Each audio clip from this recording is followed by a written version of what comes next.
Om Shri Chinmaya Sadgurave Namaha. A female seeker. In our culture, the identity of seeker is very different. A seeker is seeker. As such, if we see, we all are seekers because we all seek happiness, and happiness which is permanent, but we are not aware of it. So when this seeking becomes search, and one consciously tries to go beyond the shackles, limitations of body, mind, and intellect, then that person is called seeker. And as I said, we never discriminate. We accept everybody, no matter what gender, what religion, background, what caste, what creed. It is immaterial. That person is called seeker, who is in search of the highest truth or wanting to get united to the Lord divine. That person is called seeker. And we are so grateful to be part of Chinmaya Mission because Puji Gurudev Swami Chinmayanand had never discriminated and given this knowledge to everyone, may it be male or female or any caste, any creed. It didn't make any difference to him. So that's about seeker. Every seeker has instruments to reach the highest, and that's why there are different paths. So we have body, mind, and intellect. These are the three instruments, and accordingly we have three major paths. There are more paths, but three majorly known are Karma Yoga, Bhakti Yoga, and Jnana Yoga. So if one is more action oriented, one can take the path of karma that suits him more. And if one is more emotional personality, can take the path of bhakti that would suit him or her more. And if somebody is more intellectual personality, then can take up the Jnana Yoga. So like that, three paths for three instruments. Now, when we say that it's three paths, it's never one of it. It's a blend of all three. Because whatever we do, we need karma, we need the devotion, we need the knowledge also. Like for example, if I want to cook, I need to have interest in that first of all. So devotion. I need to have knowledge how to do so. So knowledge. And I need to act also. Then only I'll get something to eat. So in everything, these three factors are there. But there are some who are more action oriented. There are some who are more the emotion oriented, and there are some more intellectual oriented. And that comes out. One can be predominant, but that doesn't mean the other two are not there. So like that, this blend of three, each one has got unique combination. So we have to choose our path accordingly, what suits us more. And there are beliefs, or there are people who say that there are some paths which are feminine and there are some paths which are masculine. Now, we really can't say such thing because, as I said, seeker is seeker. There is no bias. But yeah, maybe because women are blessed with more emotion. And why not? Because women gives birth to a life and she has to take care of that life. Unless she has that little possessive nature and more emotions, she wouldn't be able to sacrifice what she sacrificed for her child. So she has more emotions, and that's why it is easier for her to gain devotion or get connected to the Lord through devotion. But that doesn't mean there are no other path for women. Women can choose her path according to her own nature. Every woman, every female is also unique. So one can choose her path, however, whatever she feels right for her. For example, if we take Jhansi ki Rani Lakshmibai, she devoted her life for her country and stood for independent Bharat. So that was her way. It was more action oriented, but that's what was the need of an hour.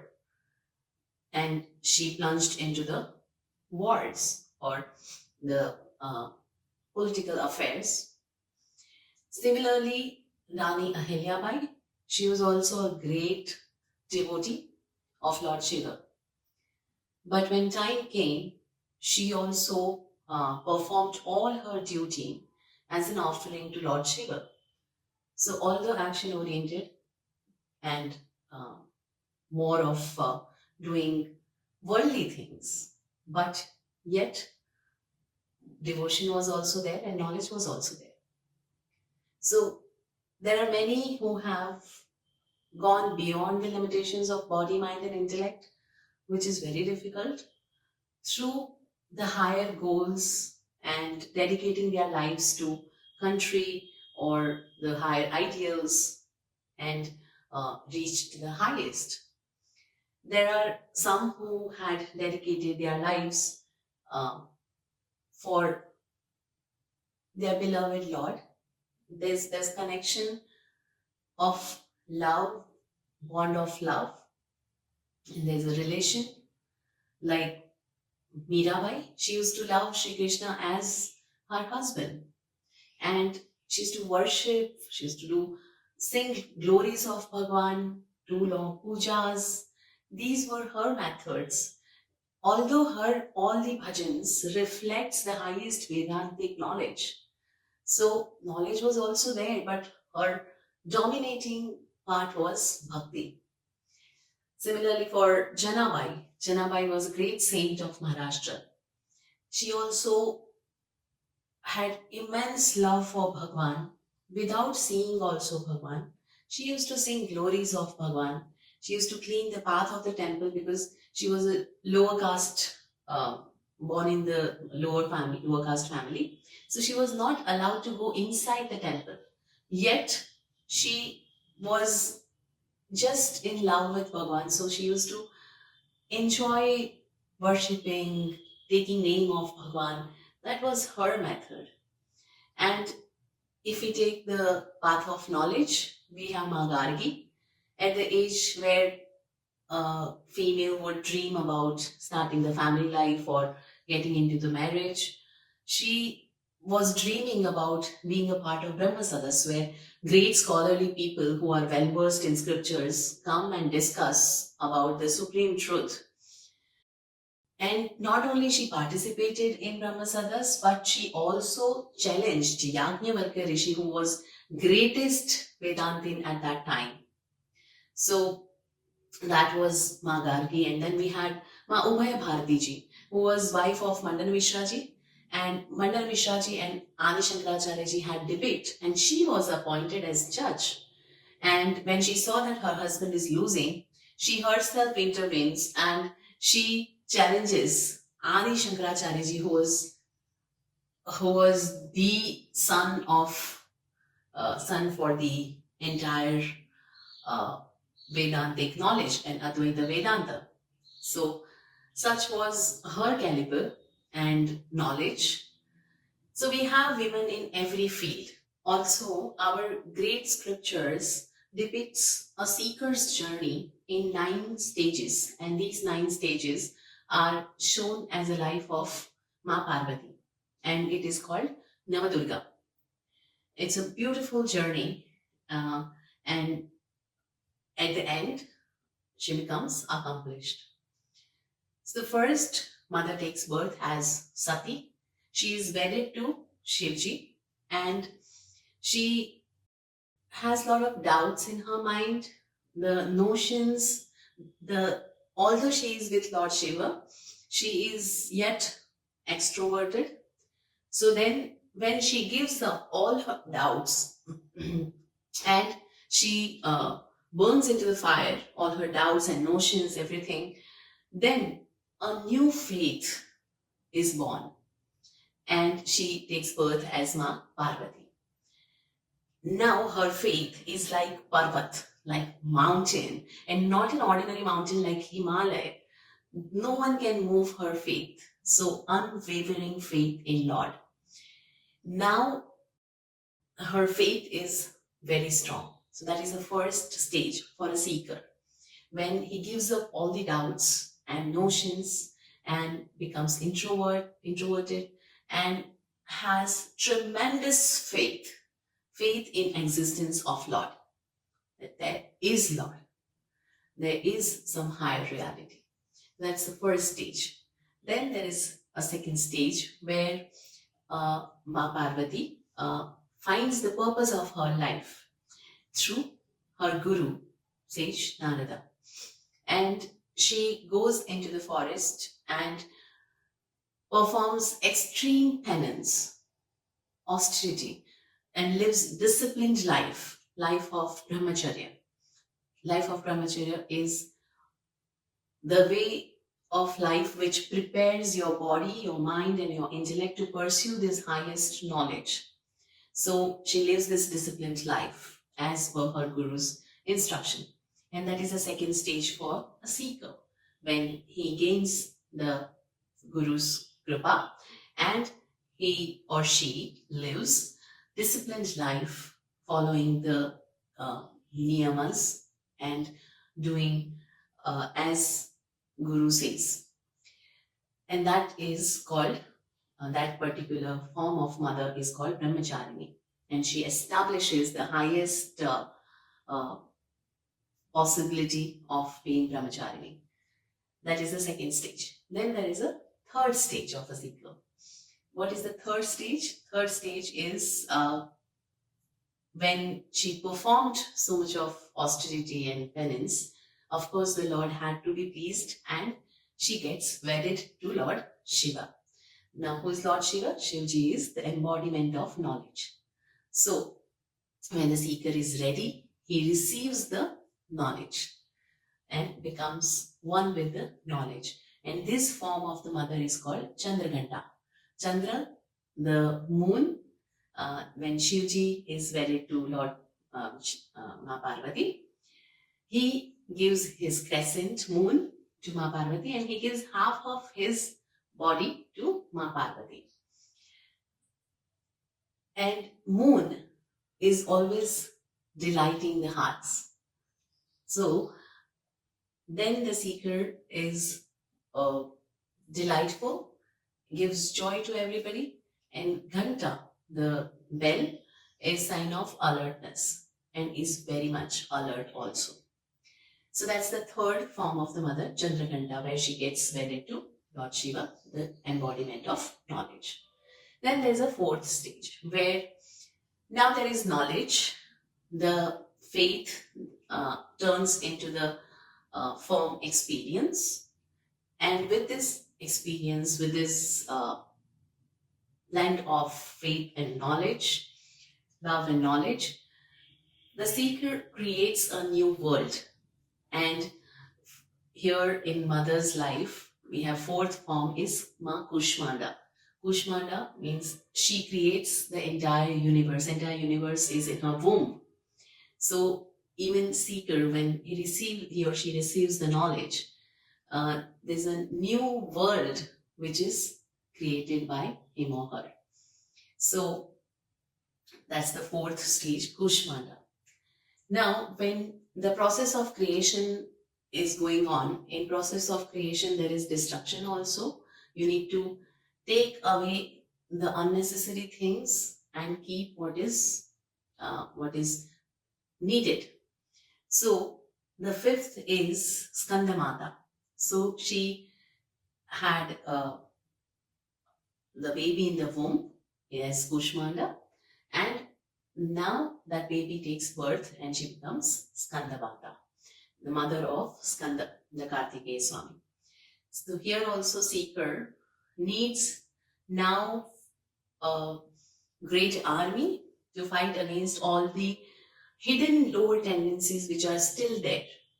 So when the new world is being created, you need to remove even those deepest tendencies which are lying. So you need great army, and that's where the Kartikeya Swami was the Senapati. So we need that strong army within, and that's what is built by seeker slowly, slowly. And then we have the stage of Ma Katyayani, the sixth day. So Ma Katyayani is the one who kills Mahishasur. Mahishasur, Mahishi means buffalo, and Asura means the one who is involved into the sensual pleasures. So there are deep rooted tendencies which brings sometimes laziness, procrastination, such kind of attitudes which needs to be removed, and that's what is being killed by uh, so much of power which has been generated. So that's the sixth stage. The seventh stage is Mahakali. So where mother kills Rakta Bij. There was an asura called Rakta Bij, and he had a weird boon that as soon as somebody kills him and his blood falls on the ground, from each drop of his blood, a new Rakta Bij would be formed and he would be alive. So like that, you can never kill him, because every time some blood falls, moment even a drop falls, a new Rakta Bij is born. The same nature is of our desires. Desires are also like that. You fulfill one, there are 100 more standing. And it goes on and on and on and on and on. So, how to get rid of these desires? And that happens through service. So, a seeker turns every desire towards the Lord. And that's how he gets rid of desires. And then the eighth one is Mahagauri. Mahagauri is the form of mother where she is brilliant and radiant. This happens when seeker does lot of service, and then there is a different glow when all the desires are turned toward the Lord, towards the higher cause, towards the supreme. Then the glow which is there is completely different, and we would have experienced or seen also those people who are on a advanced stage. Their brilliance is completely different. Their prabhava, teja is completely different. So that's the Mahagauri on 8th stage. The 9th stage is Mahasiddhidatri. Now she is accomplished, attained the highest. Now there is not a single trace of negativity or any lower tendency. She's just anti and divine. Divinity is her nature now. So she is completely divine. And that's how the seeker also on this last stage is completely anti and letting divine flow through him or her. And that's the 9th stage where one is accomplished. There's nothing remain to gain, attain the highest, supreme. And that's when the seeker blesses everybody and gives whatever they want. And that's why when we go to meet a Mahatma or we are in the presence of Mahatma, whatever we think, it comes out to be true. Or whatever we seek, it comes out to be true, because they are all pervading and they can grant us whatever we want.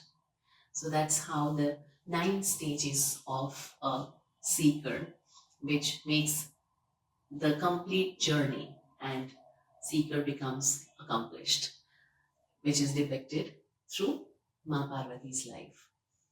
So we also pray to Bhagwan that may we also can accomplish our journey in this very birth. Om Shanti Shanti, Shanti.